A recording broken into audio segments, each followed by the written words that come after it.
Kudus melarang Injil itu masuk ke Asia. Kisah Para Rasul 16 ayat yang ke-6. Mereka melintasi tanah Frigia dan tanah Galatia karena Roh Kudus mencegah mereka untuk memberitakan Injil di Asia. Mana lebih hebat, Roh Kudus atau pendeta? Ini Roh Kudus melarang. Indonesia ini kan masuk Asia ini. Jadi ketika Roh Kudus mencegah Injil masuk di Asia, artinya Roh Kudus mencegah Injil masuk ke Indonesia. Ini bukan Injil asli, karena Roh Kudus melarang tuh, melarang Injil ini masuk ke Asia. Berarti ini bukan Injil, ini karangan manusia. Haleluya, salam kemenangan iman dan salam jumpa kembali dengan saya. Seperti biasanya saya menanggapi video-video yang selalu menghina kekristenan. Sebelum saya lanjutkan, jangan lupa like, subscribe, dan share.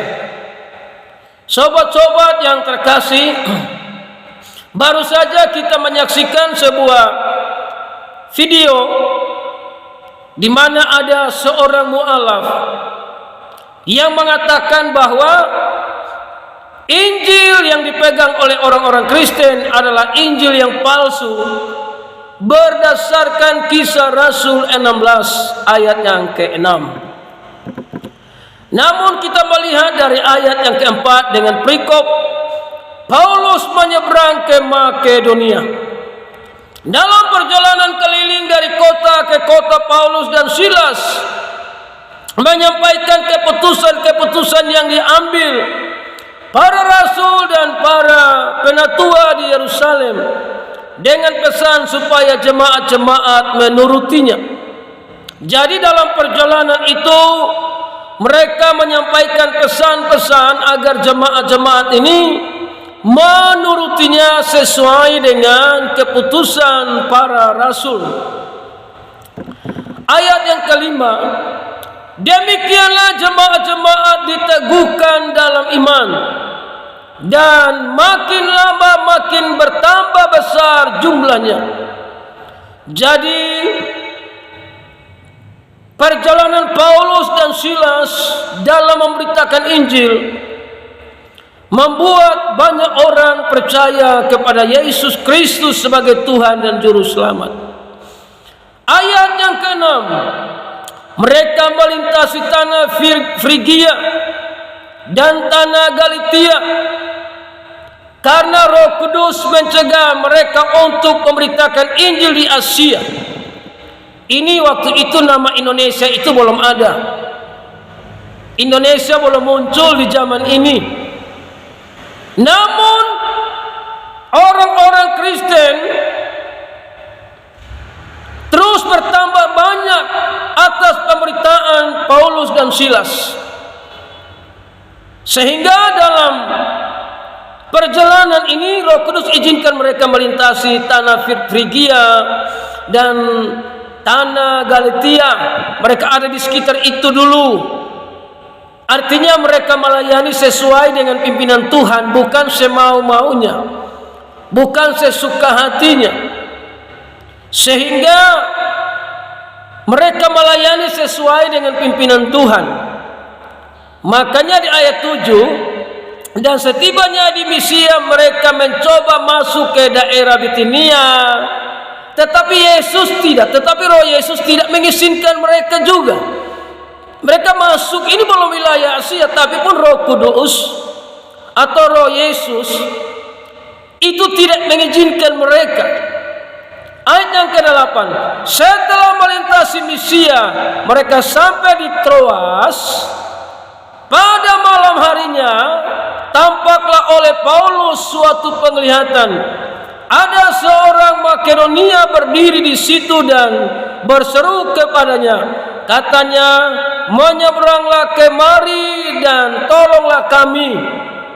Setelah Paulus melihat penglihatan itu, segera kami mencari kesempatan untuk berangkat ke Makedonia, karena dari penglihatan itu kami menarik kesimpulan bahwa Allah telah memanggil kami untuk memberitakan Injil kepada orang-orang di sana.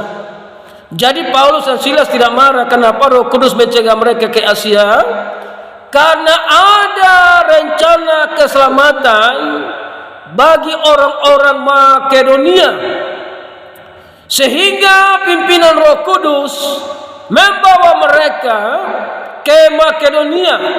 Karena dari penglihatan itu kami menarik kesimpulan bahwa Allah telah memanggil kami untuk memberitakan Injil kepada orang-orang di sana.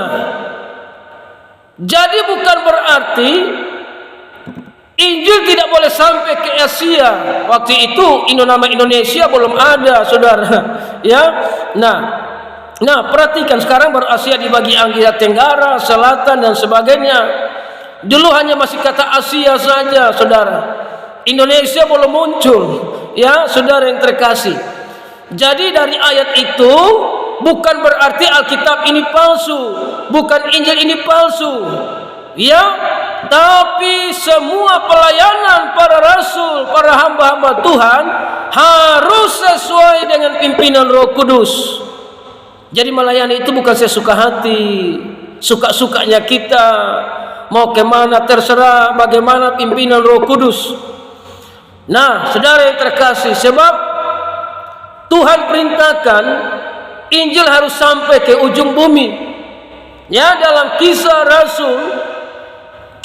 Rasul 1 ayat yang ke-8, firman Tuhan berkata, tetapi kamu akan menerima kuasa kalau Roh Kudus turun ke atas kamu, dan kamu akan menjadi saksiku di Yerusalem dan di seluruh Yudea dan Samaria dan sampai ke ujung bumi.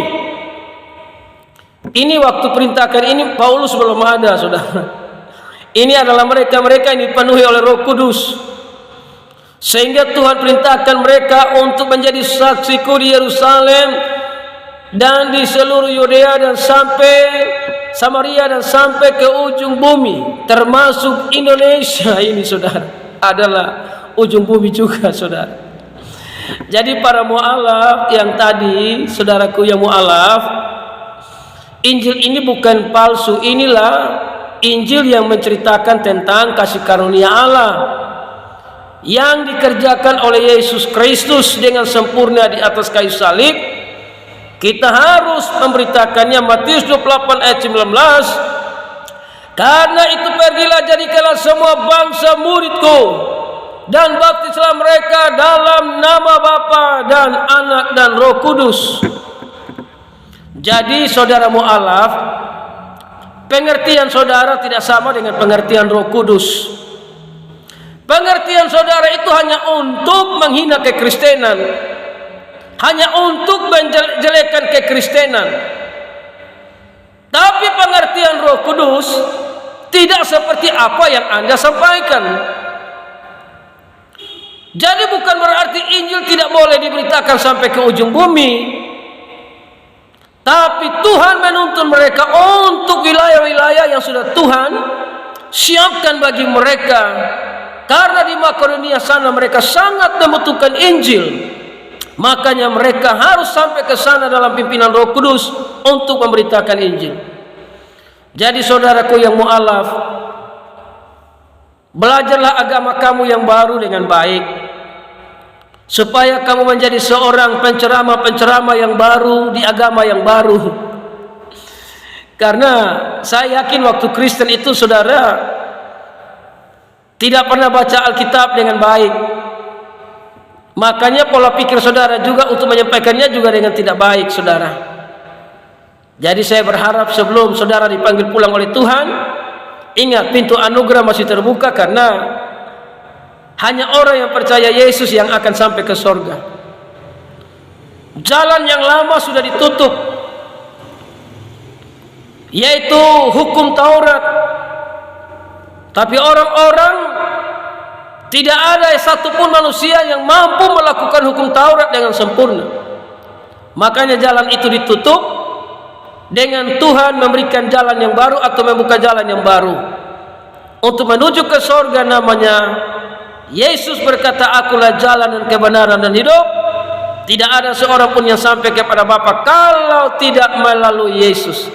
Jadi menuju ke sorga, jalan yang pertama sudah ditutup sampai ke zaman Yohanes, dan Tuhan buka jalan yang baru, namanya jalan kebenaran dan hidup, yang bernama Yesus Kristus Tuhan. Saudara tidak percaya Yesus, tidak bisa sampai ke sorga. karena jalannya cuma satu, hanya di dalam Dia bernama Yesus, karena Dia Tuhan yang juru selamat. Haleluya, salam kemenangan iman.